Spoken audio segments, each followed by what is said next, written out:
Hello दोस्तों, स्वागत है आप सभी का एक बार फिर से learn and get YouTube channel में। तो दोस्तों, हम यहाँ तक बात कर चुके थे अपने इंडियन पॉलिटी के अंदर। लक्ष्मीकांत की जो इंडियन पॉलिटी आती है उसका 6th एडिशन हम यहाँ पर डिस्कस कर रहे थे, जिसमें हमने इंडियन काउंसिल एक्ट 1822 के बारे में बात करी थी हमने। ठीक है, 1892 के बारे में। अब यहाँ पर जो दूसरा हमारा आता है इंडिया का इंडियन काउंसिल एक्ट ऑफ 1909, ठीक है, 1909।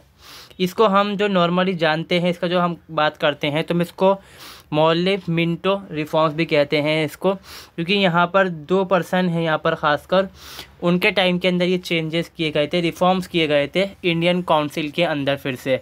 अब इंडियन काउंसिल के अंदर कई बार रिफॉर्म्स यहाँ पर होते रहते हैं, कई बार हुए। अब उसी में से ये रिफॉर्म्स हैं, सबसे लास्ट के अंदर जो रिफॉर्म होंगे यहाँ पर, फिर बाद में हम देखते हैं कि इंडिया तो आज़ाद हो ही जाएगा, फिर रिफॉर्म भी यहाँ से कहाँ से होंगे, इसके अंदर ज़्यादा चेंजेस नहीं हो पाएंगे आगे चल के। मगर ये है कि जो पार्टिसिपेशन है इंडियन जो लोग हैं उनका इसमें बढ़ता रहेगा आगे चल के। 1935 के अंदर और ज़्यादा चेंजेस होते हैं इसके अंदर।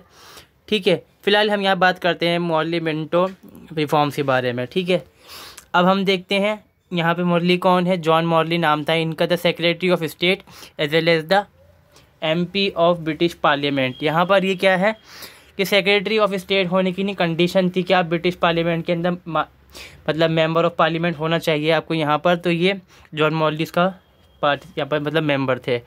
ठीक है, मिंटो जो है यहाँ पे वॉइसरॉय ऑफ इंडिया थे एट दैट टाइम। ठीक है, और जो ये सबसे ख़ास इसलिए जाना जाता है यार रिफॉर्म्स या फिर जो काउंसिल एक्ट है कि यहाँ पर सेपरेट इलेक्टोरेट की बात की गई थी। सेपरेट इलेक्टोरेट मतलब यहाँ पर जो मुस्लिम्स को अलग तरह से देखा गया था कि मुस्लिम जो हैं बिल्कुल अलग कम्युनिटी है, तो उनके लिए बिल्कुल सेपरेट इलेक्टोरेट यहाँ पर होना चाहिए कि जो मुस्लिम है वो मुस्लिम ही उसको वोट डालेगा और मुस्लिम ही जगह पर से खड़ा होगा वहाँ पर यहाँ पर। ठीक है, अब यहाँ पर चेंजेस जो हम देखते हैं, बैकग्राउंड क्या रहा आखिर, ऐसा क्यों हुआ यहाँ पर।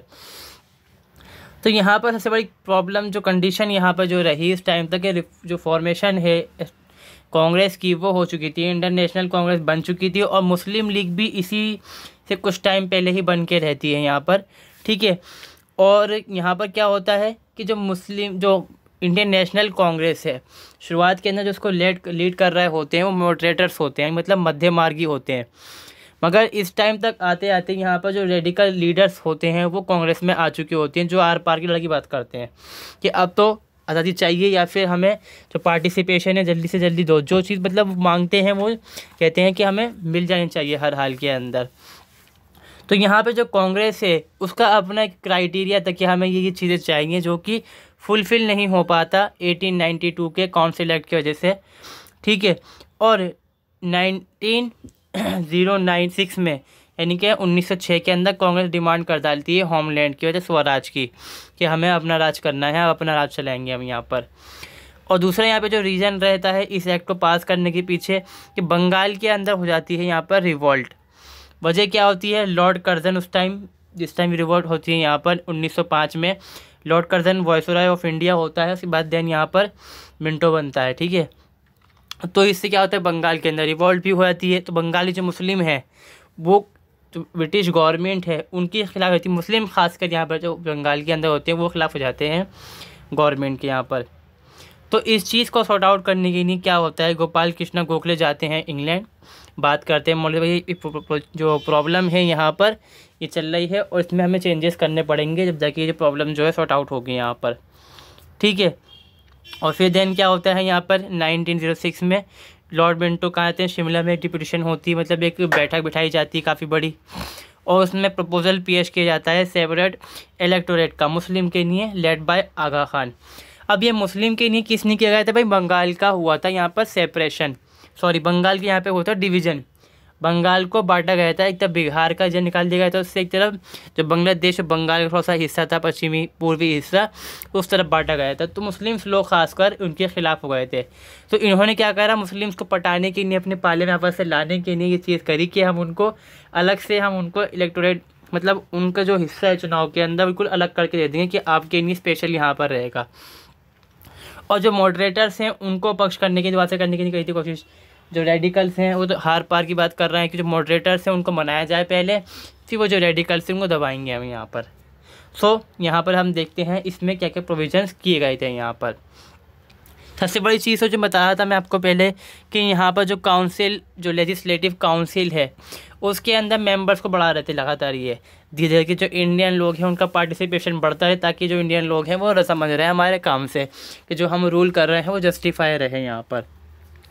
तो अगर हम देखें जो मिनिमम नंबर देखा हमने 1892 के काउंसिल एक्ट के अंदर, वो होता है 6 नंबर होता है यहाँ पर प्रोविजनल के लिए, प्रोविंशियल जो लेजिस्लेटिव काउंसिल होती है।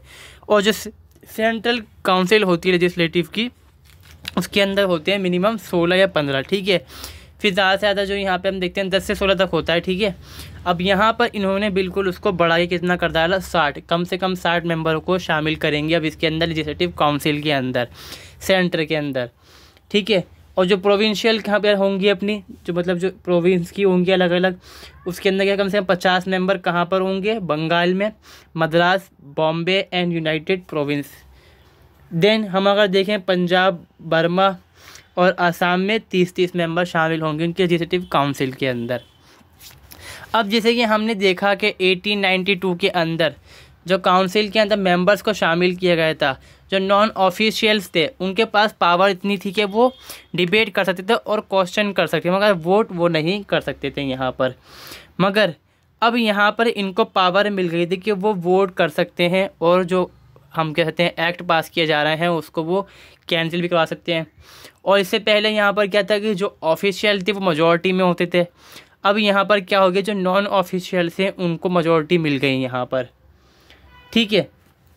इसके लिए वही सिस्टम बताया था मैंने आपको कि भाई जो कुछ हम देख सकते हैं कि जो बॉडीज़ हुआ करती थी, पॉलिटिकल बॉडीज़, वो लोगों को चुनकर भेजती थी, उस तरह से ही यहाँ पर चुनाव करके लोगों को भेजा जाता था लेजिस्लेटिव काउंसिल के अंदर कि आप जाइए, आप हमारे लिए कानून को बनाइए, ठीक है। वो चीज़ यहाँ से आती है यहाँ पर। अब क्या था, लेजिस्लेटिव जो इम्पीरियल लेजिस्लेटिव काउंसिल है उसके अंदर भी इंडियन को टाइम मतलब जगह मिली है कि जो वॉइसराय की काउंसिल थी स्पेशल उसके अंदर, ठीक है। सबसे बड़ी चीज़ जो इसमें हुई वो ये था कि जो मुस्लिम थे उनके लिए सेपरेट इलेक्टोरेट बनाया कि मुस्लिम जो हैं वो अलग कम्युनिटी है, उनके अलग डिमांड्स हैं। किसने कि बंगाल के मुस्लिम के ख़िलाफ़ हो गए थे, उनको अपने पार्लियामेंट पर लाने के लिए ये चीज़ की गई थी यहाँ पर ख़ास तौर पर। और यहाँ पर हम देखते हैं कि लॉर्ड मिंटो को माना जाता है फादर ऑफ कम्युनल इलेक्टोरेट की, उन्होंने शुरुआत करी थी इंडिया के अंदर। मतलब इनको ये समझ में आ चुका था ब्रिटिशर्स को कि इंडियन जो हैं अब पार्टिसिपेशन कर रहे हैं और ये मजबूत होते जा रहे हैं, तो इनको कमज़ोर करने का तरीका यहाँ पर यह है कि जो बंगाल है वहाँ पर लड़ाई चल रही है उसका बहाना बनाते मुसलमानों को अलग कर डालते हैं हम। और बाकी ये क्रिश्चियंस भी थे, तो क्रिश्चियन मुस्लिम की काफ़ी लंबी लड़ाई रही है, तो उसी के अंदर इन्होंने इस चीज़ का फ़ायदा उठा के मुसलमानों को अलग कर डाला। और फिर यहाँ पे जो कम्युनल राइट्स वाला हम देखने को मिलते हैं, बाद में फिर बंटवारा इंडिया का हो जाता है आखिरकार, तो यहाँ से उसकी जड़ को ये बो डालते हैं। और जैसे मैंने बताया था आपको, 1 मिनट थोड़ा वेट करते हैं। हाँ, तो हम यहाँ पे क्या देख रहे थे अभी यहाँ पर कि भाई इनको फाउंडर माना गया, इनको लॉर्ड मिंटो को कम्युनल इलेक्टोरेट का, ठीक है। देन यहाँ जो बता रहा था मैं आपको कि बजट पेश करना चाहते हैं, मतलब जो ख़ास तौर पे हम जो देखते हैं बजट कि ख़र्चा कितना रुपया होगा, कानून कैसे बनेंगे, रेजोल्यूशन कैसे पास होगा, फॉरेन पॉलिसी क्या होगी, ठीक है। तो यहाँ पर सब चीज़ें जैसे कि यहाँ पे हम देखते हैं प्रोविंशियल जो हम कह सकते हैं जो प्रिंसिली स्टेट हैं, प्रिंसिली स्टेट के दखलअंदाजी जो लेजिस्लेटिव असेंबली थी यहाँ पे, काउंसिल थी सॉरी, उसकी दखलअंदाजी यहाँ पर नहीं थी। मगर जो बजट है शुरुआत में क्या होता है, बजट पेश होता है यहाँ पर सेंट्रल प्रोविंस का, मतलब सॉरी जो सेंट्रल जो अथॉरिटी है काउंसिल की वहाँ पेश होता है। बाद में हम देखते हैं कि जो प्रोविंशियल लेजिस्लेटिव काउंसिल्स हैं यहाँ पर, वहाँ पर भी बजट पेश करना शुरू हो चुका होता है। तो यहाँ पर क्या है, जो नॉन ऑफिशियल लोग हैं उनको यहाँ पर पावर मिल जाती है कि भाई वो डिस्कस कर सकते हैं, ठीक है। और जो भी टॉपिक है उस पर अच्छे से इंक्वायरी करके ही उनकी परमिशन बाद ही यहाँ पर ये चीज़ें जो हैं पावर में आएंगी यहाँ पर। अब जैसे कि मैंने अभी कहा कि जो इंडियन है वॉइसराय की काउंसिल के अंदर जो इम्पीरियल काउंसिल थी उसके अंदर शामिल होते हैं। तो सबसे पहले इसके अंदर कौन है, सत्येंद्र प्रसाद सिन्हा, जो वॉइसराय की एग्जीक्यूटिव काउंसिल के अंदर शामिल होते हैं। कि लेजिस्लेटिव काउंसिल नहीं है, ये एग्जीक्यूटिव काउंसिल है, मतलब जो कानून बने हुए हैं उनको लागू करने वालों में सबसे पहले जो शामिल होते हैं वो इंडिया में ये होते हैं सत्येंद्र प्रसाद सिन्हा यहाँ पर, ठीक है। इसमें क्या किया गया भाई, जो सेक्रेटरी ऑफ स्टेट काउंसिल है इंडियन अफेयर की, उसके 2 इंडियन इसमें और शामिल हुए, ताकि यहाँ पे क्या हुआ कि जो इंडियन का पार्टिसिपेशन है उसको मजबूत किया जा सके, दिखाया जाए कि भाई अब इंडियन हमारे साथ में है। हालांकि जो मेन पावर है वो फिर भी वही है, जो वॉइस ओवर है उसके हाथ में है, जब चाहे चीज़ों को जब चाहे वो चाहे चीज़ों को लागू कर सकता था।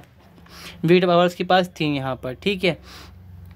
अब यहाँ पर क्या हो, जो लेजिस्लेटिव काउंसिल्स थी इनको 4 ग्रुप्स के अंदर बांटा गया था यहाँ पर, चाहे वो फेडरल हो, इनके सेंटर की हो, चाहे वो प्रोविंशियल हो, यहाँ पर जो मतलब प्रांतीय हो यहाँ पर। पहली इसमें क्या थी, member of executive council and governor general R ex officio. मतलब यहाँ पर जो है कि हम कह सकते हैं कि जो ऑफिशियल काउंसिल के मेंबर थे वो, और जनरल गवर्नर जनरल, ठीक है। पहला ग्रुप तो सबसे ऊपर जो ये था, member nominated by governor general के जो नॉन ऑफिशियल्स थे, ठीक है, गवर्नमेंट ऑफिशियल बने यहाँ पर, ठीक है। Member who were not government official and were nominated by governor general, जिनको गवर्नर जनरल ने इलेक्ट करके नॉमिनेट करा हो यहाँ पर, मगर सरकार के वो हिस्से नहीं थे फिर भी। फिर बहुत सारे जो इंडिया के लोग थे, अलग अलग वेरियस ग्रुप जो शामिल हुए इसके अंदर, वो लोग यहाँ पर आते हैं। सो यहाँ पर ये था हमारा जो हम कहते हैं 1909 का इंडियन काउंसिल एक्ट, जिसमें लोगों को शामिल किया गया। मुसलमानों के लिए अलग से इलेक्टोरेट को मतलब बनाया गया सिस्टम कि भाई सेपरेट उनके लिए इलेक्टोरेट होगी बिल्कुल। और यहीं से शुरुआत होती है इंडिया के अंदर कम्युनिज़म की, ठीक है। कम्युनिज़म जो है कि मतलब जो सांप्रदायिकता जो फैलाई जाती है वो यहाँ पर शुरू हो जाती है यहाँ पर। सो ये वीडियो हम यहीं पे अपनी कंप्लीट करते हैं, मिलते हैं हम नेक्स्ट वीडियो में। अगर वीडियो अच्छी लगे तो आप वीडियो को लाइक करें, कमेंट करें, शेयर ज़रूर दोस्तों के साथ भी कर सकते हैं। और चैनल पर नए हैं, चैनल को subscribe. Thank you for watching this video.